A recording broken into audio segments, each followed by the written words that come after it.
Good morning, it's Dr. Calatrello coming to you from the Purple Parrot Lounge high atop Harris Hall in beautiful Decatur, Alabama. Today, we're going to begin our learning unit that is devoted to the study of drama. And I'm going to give you a nice overview of the genre. It's probably going to be a little longer than you're used to because there's a lot of information and a lot of terms and a lot of concepts that are associated with drama that I want to familiarize you with right at the very beginning of our reading. Well, here's the good news.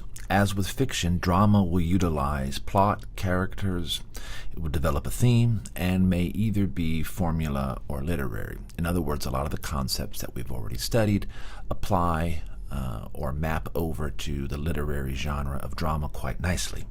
Unlike fiction, however, drama is not meant to be read only, but rather it is written to be performed. It presents its actions through actors on a stage before an audience. Indeed, the magic of drama and theater can be summed up in one word: vitality. Before we delve into the elements of drama, though, a few words on the history of drama. Our word theater comes from the Greek word theatron, which means the seeing place. At the heart of the theater, then, is seeing and being seen. Yet it's not just the physical world that we see, but also ourselves, our psychological selves, our emotional selves, and our world, often presented to us in a very unique way. In that sense, not only do we see, but we perceive. You may remember some of this from your Western Civ classes in high school or maybe your history classes, but drama flourished during the golden age of Greece. But the comedies of Aristophanes and the tragedies of Sophocles, along with the playwrights of the later Roman civilization, die along with their civilizations and lie relatively dormant during the Dark Ages until the 16th century, when the Renaissance occurs. And remember, the Renaissance is that period in civilization, in our history, when there was a rebirth, a reawakening of the arts and of the letters, of history, of architecture, of exploration, etc.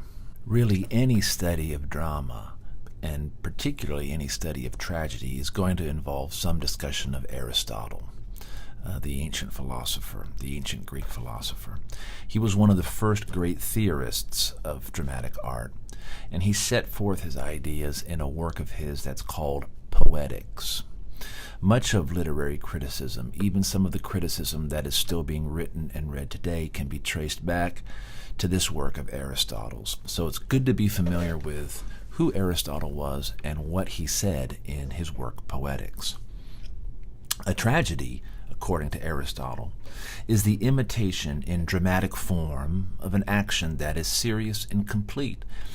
And the goal of tragedy, Aristotle believed, is something he called catharsis. That's a term you will hear. A catharsis is the purgation of the emotions, fear, and pity. Okay? And basically what he's saying here is that when we watch a tragedy unfold in front of us on the stage, we are given that opportunity as we connect with the actors on the stage and we see the tragedy unfold, all the pent-up emotions that we have in our daily lives. And we have them. We can't express them every day, can we? We sublimate them. We keep them hidden. We keep them deep inside, locked within our hearts and within our minds. And then there's something that happens in that tragedy that when we watch it, we get that release. And sometimes people cry, sometimes people weep. That deep emotion that we felt, all that stuff that's being pent up inside us as human beings, when we interact with that work of art, in this case, the tragedy, it gives us that opportunity to purge those emotions. That, my friends, is catharsis, the purgation or the purging of the emotions, primarily fear and pity. Plots and tragedies usually involve a change in the protagonist's fortune, in which he usually, but not always, falls from happiness to a state of misery. That's why it's tragic, right?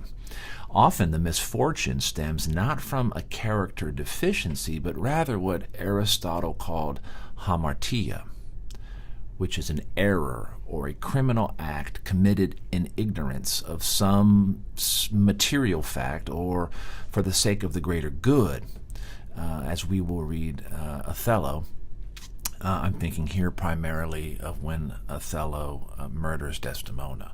I guess that's a little bit of a spoiler alert, right? So at the beginning of this presentation, there's an image of the masks associated with drama, the one with the smiling face and the one with the sad face. Obviously, the sad face is associated with the tragedy, but just a brief word about comedy. The comic mask of drama can be interpreted as a basic quality of human behavior. We always laugh at something and we smile with someone, right?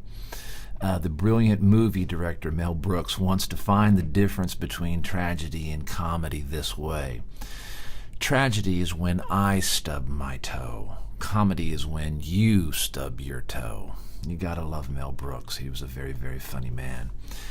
Historically, there have been two different types of comedy. Actually, there are more types of comedy, and as a genre, it's a very fascinating study. But just briefly, there's been what's categorized as scornful comedy and romantic comedy. Of the two, scornful is the older and still the more dominant form of comedy.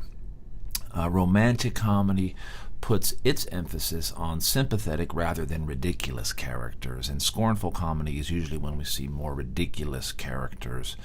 The plots of comedies are often less organic. In other words, they tend to be more formulaic in a lot of ways. They may make use of the deus ex machina, the Greek word, which means divine intervention, or and basically it's a plot device, and it's the way lots of times comedies are resolved at the end of the play or the end of the movie. This can be an example of maybe a long-lost and wealthy relative who comes to the rescue at the end and saves the day, or the sudden and somehow unearned reform of a mean-spirited character. And as viewers, we generally accept this kind of ending in a comedy, even though it's forced, even though it's formulaic, because we have laughed and we feel good about ourselves. Okay, so that's just a few ideas about comedy. In our unit, we're going to be doing more of an emphasis on tragedy. I like this slide because it presents some nice contrast between the tragedy and between the comedy. And I don't want to read each one of them, or I guess I could, but the basic contrast to remember that in tragedies, usually things begin well, right? Everything is fine, but they always end badly. And by contrast, the comedy is the reversal of that. Usually when you watch a comedy, things begin very badly. There's lots of conflict, but they always end well. They end on a positive note. And particularly in drama, but I'm also thinking of movies too, but in comedies, they always end with a marriage, right? Because marriage is viewed as a resolution and a promise of tomorrow, right? Because a marriage is a union, it's a new start, it always leads to children, right? And thus we get the idea or the concept of regeneration and renewal is communicated to the viewer. Okay, but some other contrast here. I like the last contrast as well. Usually in tragedy, the tragedy is focused on the individual, right? And if you think of Shakespeare's great tragedies, they're almost always named after an individual. Think of Lear, think of Macbeth, Hamlet, Othello. So there's an emphasis on the individual, whereas in the comedy form, the emphasis is always on the social, okay? And Shakespeare's comedies do not focus on names, but rather they're more general, they are broader. But that's a good idea to keep in mind as well as you watch tragedies versus comedies. That tragedy is always going to emphasize the individual. It's always going to be intensely private, intensely isolated, and we watch that individual oftentimes implode, whereas the comedy is always going to be social. A few words on the history of English drama, which is a fascinating study to me, and I think it's you might find some aspects of it interesting as well. English drama actually has its origins in the church. Okay, modern English drama, the drama that we know and that we've studied, dates back almost 1,000 years. The church had its own drama in Latin that dated back to the 10th century, which developed through the dramatization and elaboration of the liturgy, which was the regular service that was presented for certain holidays, the Easter morning service in particular. So if you think about it, the clergy was charged with the moral instruction and the religious instruction of the community, right? The community, by and large, you got to remember, 1,000 years ago, that the community was by and large illiterate. They could not read, they could not write. Therefore, the clergy who could read and write, right, held a privileged place in society and in the culture. But back to the idea of drama, how do you communicate then to a congregation that is illiterate moral lessons, moral instruction, religious ideas? They did it through the dramatization, through the acting out of particular events in the New Testament and the Old Testament, and then they would be presented to the congregation, so the congregation could watch and thereby learn what was moral, what was immoral. They could learn valuable lessons. So it's an interesting idea.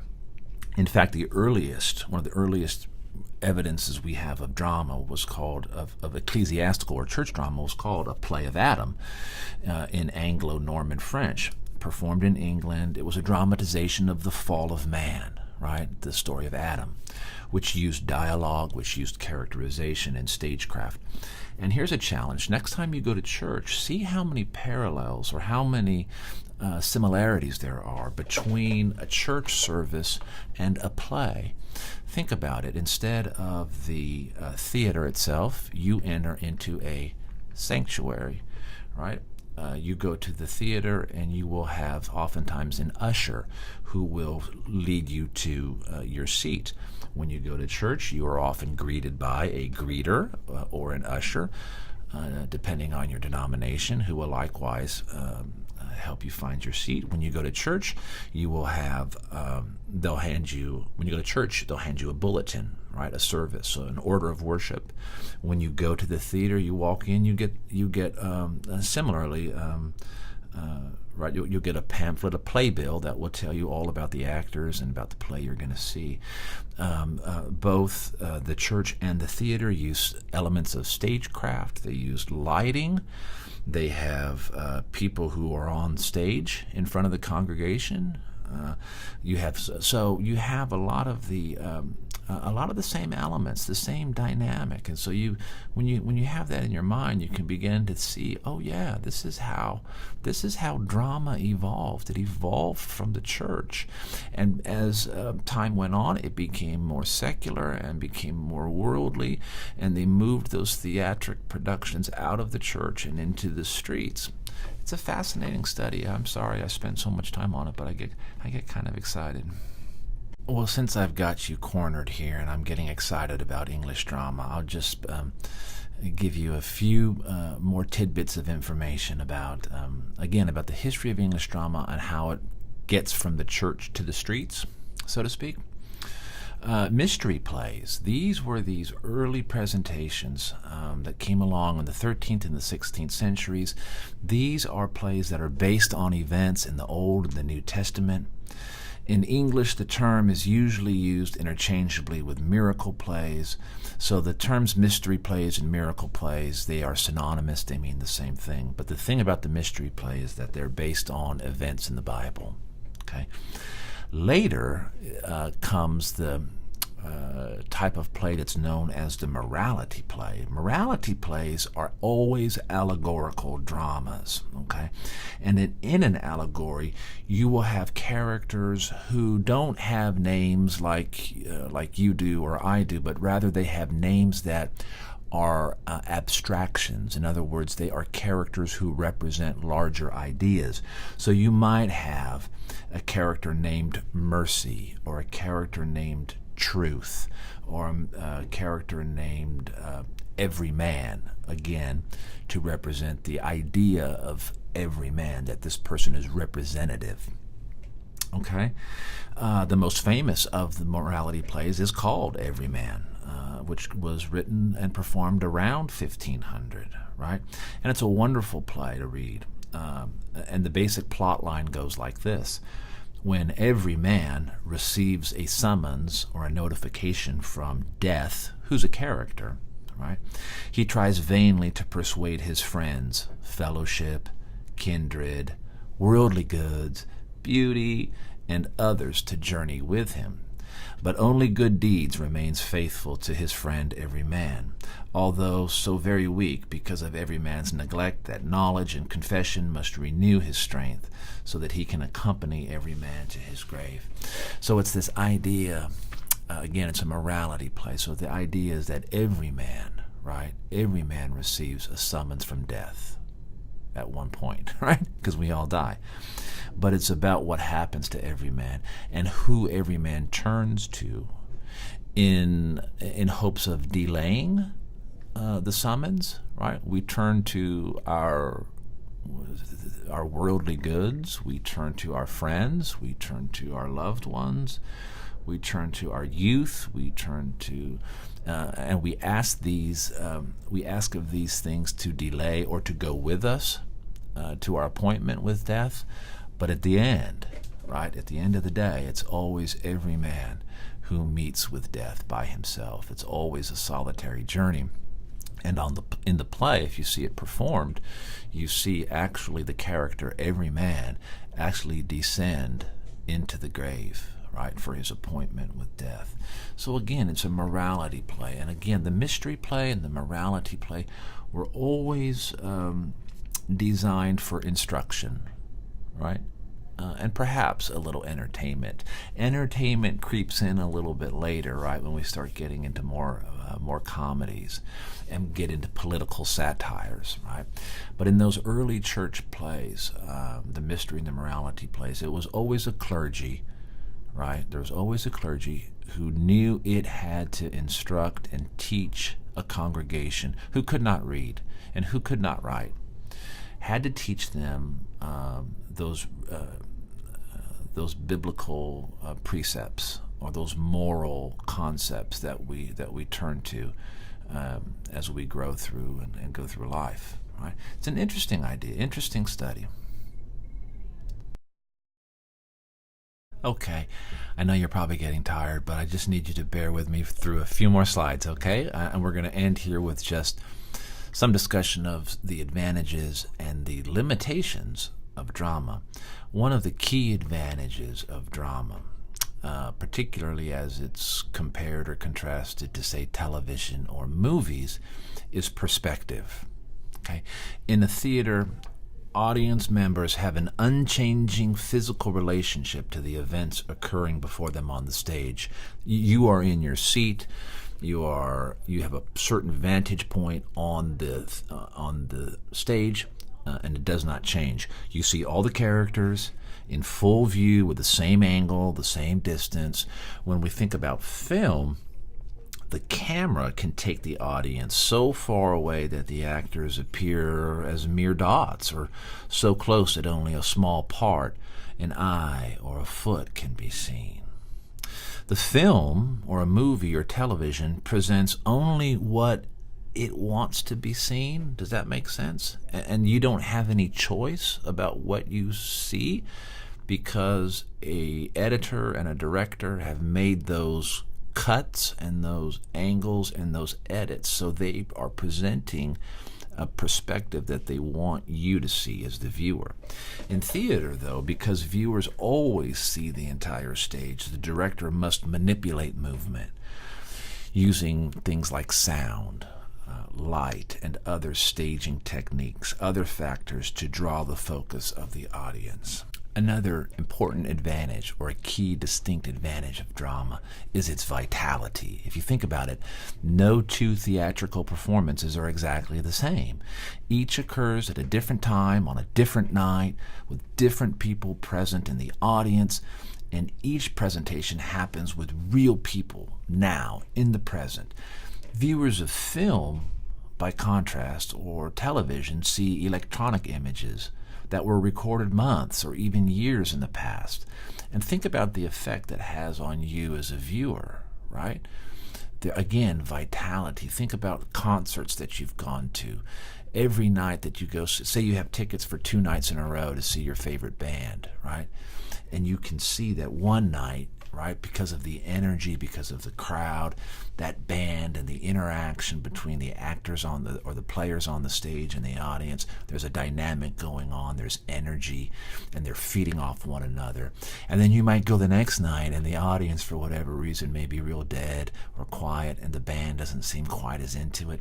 It's that same principle when it comes to the drama, right? So there's this immediacy, there's this vitality, there's this energy in drama that is not replicated when you put in a DVD and you watch Elf, at Christmas time, or you watch, Nacho Libre with Jack Black, right? It's always the same. It doesn't change. And so it's a different experience, and it can only be described as the vitality, the livelihood, the energy of real people interacting with one another, actors on the stage, an audience watching it, an audience who is responsive, an audience who is listening, who is laughing at the right times, crying at the right times. It's a key and distinct advantage of drama.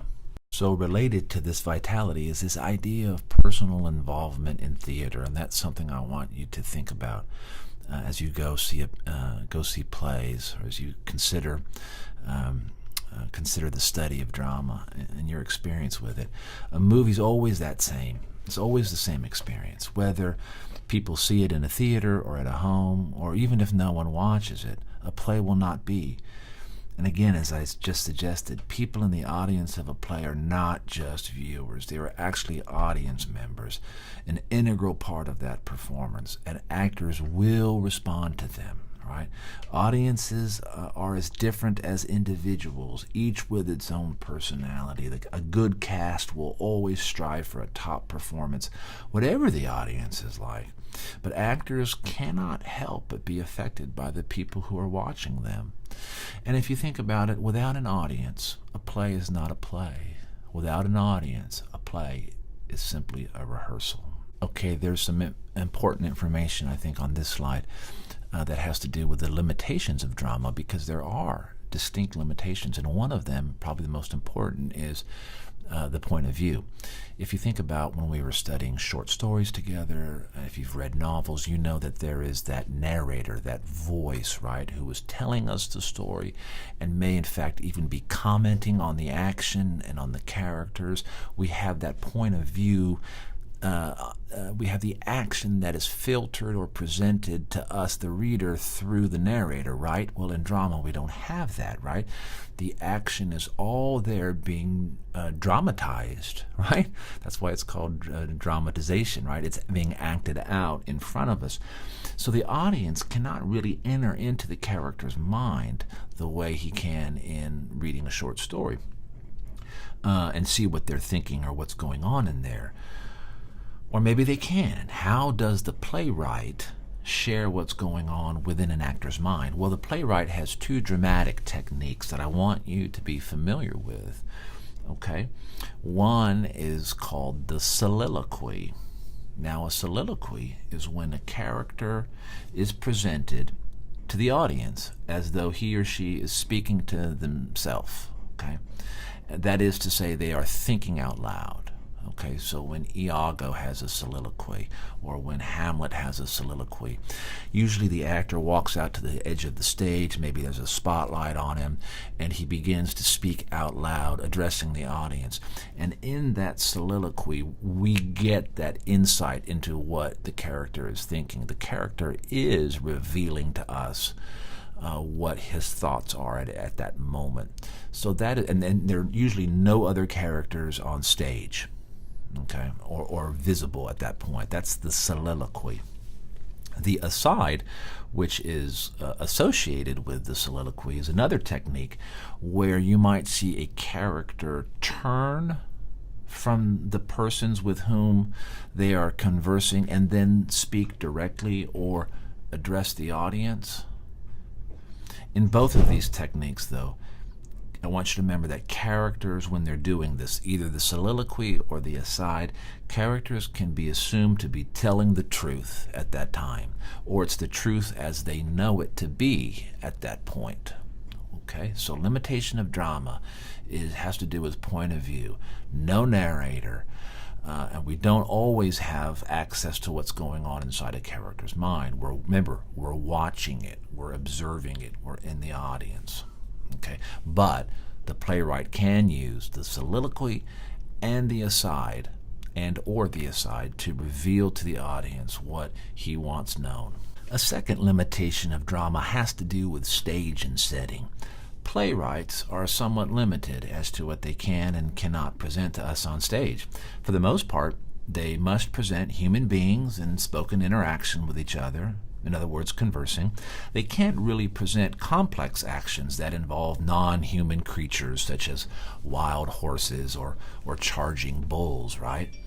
They find it more difficult to shift scenes rapidly than writers of prose fiction do. The latter may whisk their readers from heaven to earth and back again in the twinkling of an eye, or in the writing of a paragraph, but playwrights must usually stick to one setting for an extended period of time. One third and final limitation of drama has to do with what we call exposition, and this is a term I want you to be familiar with.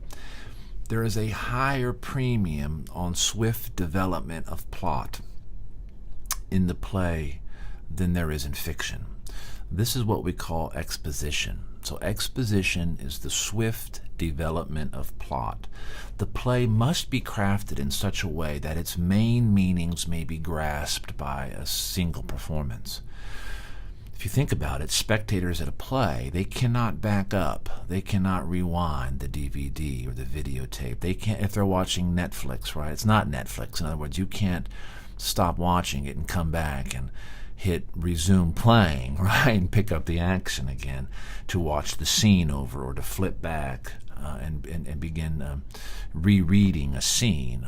So in other words, that play has, so there's thought. That's what I'm trying to say here, is that playwright, the person who writes that play or crafts that play, has to keep that in mind. There has to be a swift development of plot, and it has to be crafted in such a way that the play's main meaning, its central idea, its themes, can be successfully communicated and successfully processed by the audience in one sitting. Okay, so exposition, swift development of plot, and then the idea that it has to be crafted in a way that we can watch it in one, that we can view it and grasp it, process it in one sitting. One parting closing thought: always remember that theater is a communal experience. When we read a short story, when we read a novel, that is always a private experience. It's us interacting with the text in the book. But the performance of a play is a public experience. It's social. The audience is part of the performance. In a sense, they help define and they help shape that experience of going to the theater. So theater is that communal experience. We interact with one another. We experience it through our senses, right? We visualize it. We process it that way. Thus, it can be more immediate, oftentimes more intense, oftentimes much more satisfying an experience than reading. Anyway, long presentation. Thank you for staying with me. This is probably the longest one we'll ever have. I hope that it is. You should be rewarded handsomely for this. Maybe like a stick of chewing gum or maybe a pair of wax lips.